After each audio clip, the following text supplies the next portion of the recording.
sewing friends, and welcome back to another episode of Dressmaking 101. Today we will learn and understand the basic parts of a sewing machine. If you have not watched the first episode of this series, I suggest that you do that first so your learning is a step-by-step process. Basically, in the first episode, we talked about the sewing tools and essentials for you to get started in sewing. I'm going to have the link in the description box below so you can go ahead and check that out. But before we get started, you know the drill. Subscribe and hit the bell icon so you will get the latest updates from Sew Aldo. And while you're at it, be sure to give this video a thumbs up so I will know that you like this Dressmaking 101 series so I can keep it up and going. Now let's begin. Ever since I started posting sewing tutorials here on my channel, the most frequently asked questions are: what is the best sewing machines for beginners and what brands I will recommend. In this episode, we are going to talk about that, and I am going to answer all those boiling questions in a very honest and also practical way. When it comes down to it, it is a matter of your budget. How much are you willing to spend on a sewing machine? And then the second one to consider is how much you are going to use it, if you are really dedicated to learn and make your own clothes. When I first started learning how to sew, I was using a hand-me-down sewing machine. It was a very basic sewing machine, very old. It was actually a vintage, and the brand was Kenmore.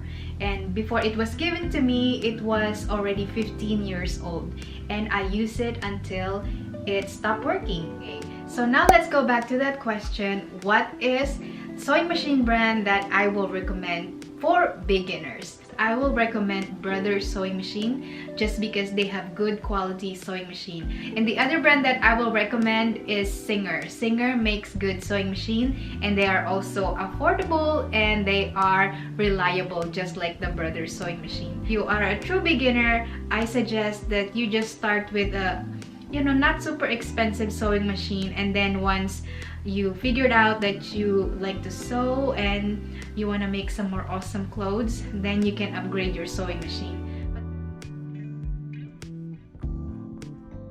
For this video, I will be using this vintage sewing machine that I bought at a estate sale years ago. This is a very basic sewing machine that will have some similarities to the new domestic sewing machines that are largely available. Let's begin on this side.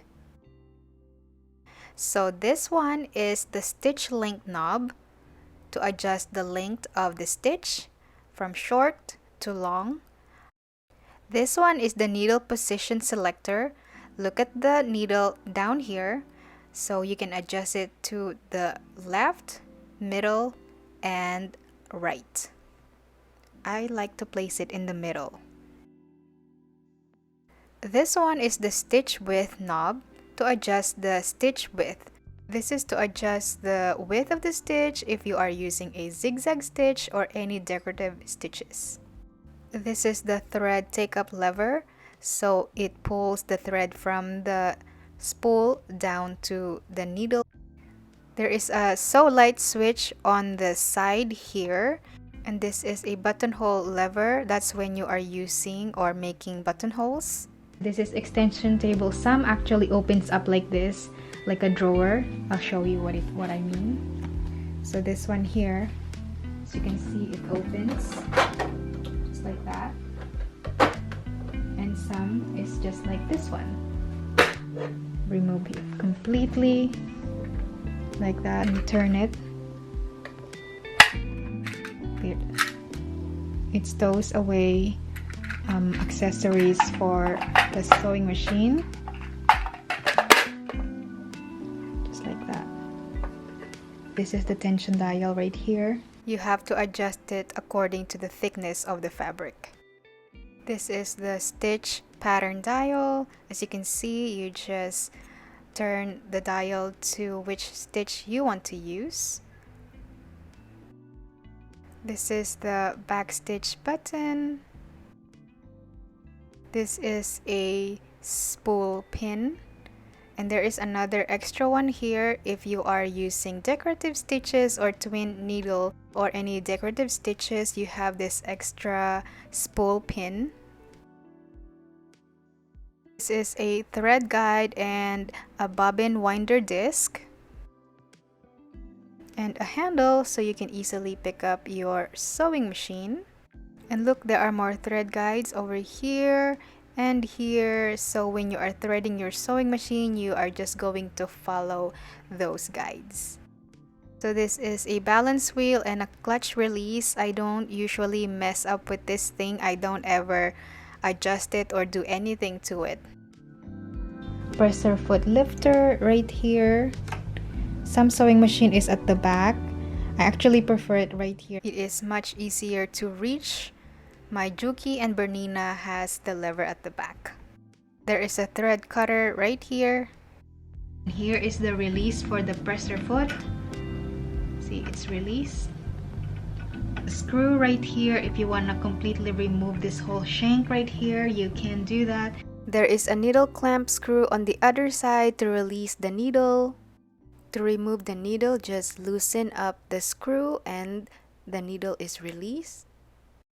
To place the needle, make sure that the back or the flat side is facing at the back and the curved side is facing you. And you're just going to tighten up the screw and the needle is back on. Now let's talk about this part of the sewing machine. To release the bobbin case, just flip the handle towards you and pull it out. This is how I easily remember how to put the bobbin inside the bobbin case. Make sure that the hook is resting on your finger like this, and be sure that the tail is on the left side, as you can see here, the long tail. There is a slit right here and you are just going to pull the thread through there, and you are going to slide the thread under this piece right here. How simple is that? And look, if you hold it like this really tight, look, the bobbin doesn't fall. This piece right here is called shuttle hook. To place the bobbin case inside the shuttle hook, be sure that this piece right here is in this position. And then you are just going to make sure that the hook is facing up like that. Now it is secured. This piece right here is called a needle plate. This piece right here is called feed dog.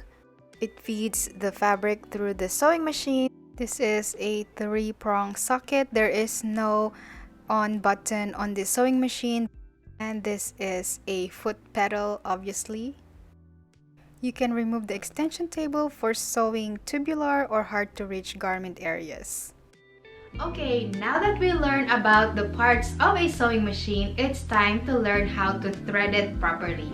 So that is going to be the next episode. That's why make sure you don't miss that out. Subscribe to my channel, hit the bell icon so you will get notified whenever I post a new video. I hope you find this video helpful, and if you are enjoying it, be sure to give this video a thumbs up. And yeah, why not subscribe to my channel? You are going to learn a lot from this Dressmaking 101 series, and the best part, it is free. All you have to do is subscribe to my channel. If you have any more comments or any more questions about the topic today, be sure to pop them in the comments below, and I'm going to answer your question as soon as I can. Again, thanks so much for watching, and I will see you in the next one. Bye!